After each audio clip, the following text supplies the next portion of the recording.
Hi everybody, this is Mr. Zoeller here, and this is my son Andrew, and we're here to present to you today about the acquiring of Florida, and this is part of our video series on Westward Expansion. So I'll be going over the essential question today with you, and then also about how did the United States acquire Florida.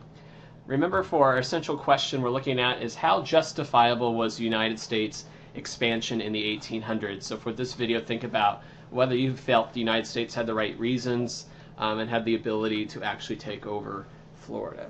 And so since Andrew Jackson's going to be a part of our video today, I thought my son Andrew would join us in this video. So first thing you need to know about Florida is that it was controlled by Spain. St. Augustine was the first permanent settlement by any European nation in the New World before the English and before the French. And so over time, in 1804, when Jefferson is president, this is after the acquiring of the Louisiana Territory from France, Jefferson's going to send 2 diplomats to Spain to buy Florida, but the Spanish end up not making a deal with us and not giving us the territory. And the thing that's going to change between the Spanish and the United States is going to be raids that are going to be happening from Florida on our farmers in Georgia.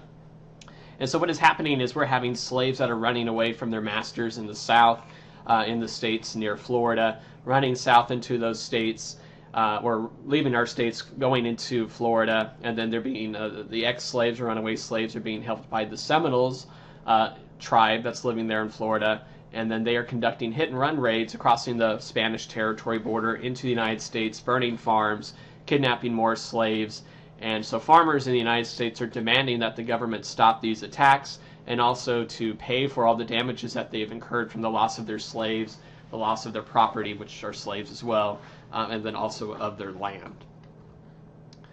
And so Andrew Jackson is going to be sent by President Monroe in 1818 to stop these raids on our farms in the South. So here you can see down here, here's Florida, which is a Spanish colony.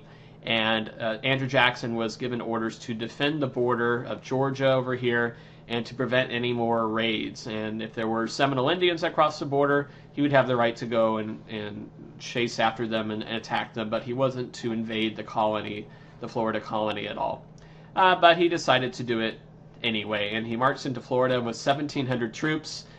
He ends up taking over, as you can see here, different military outposts, ends up arresting and executing 2 British officers that he believed were responsible for instigating these attacks against the United States, and that even replaces the Spanish governor in Florida with an American. And so this is going to create a huge diplomatic issue between the United States and between Spain. And Spain's going to demand that Andrew Jackson should be punished for disobeying orders and causing such big turmoil. And so President Monroe is going to be given advice from his Secretary of State, John Quincy Adams. So here's a photograph of John Quincy Adams later in his life.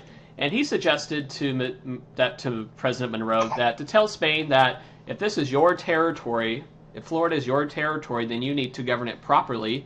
You need to stop these attacks on the United States. And if you can't do that, then get out of there and give it to us, and we'll take care of it for you. And so Spain finally agreed that they would give Florida to the United States. In exchange, the United States would we'd have to give money back to any of our farmers that had lost their property. The Spanish wouldn't have to be a part of that. And the Spanish also had to release some of their claims that they had on other territories, as we'll find out later in American history.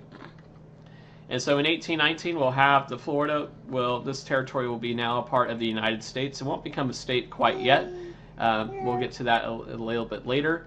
And the United States is beginning to grow. So just like the last videos, I'll have the links up for the different videos on Westward Expansion, and you can click on those to find out more. This is Mr. Zoeller, and Mr. Zoeller as well, and have a great day.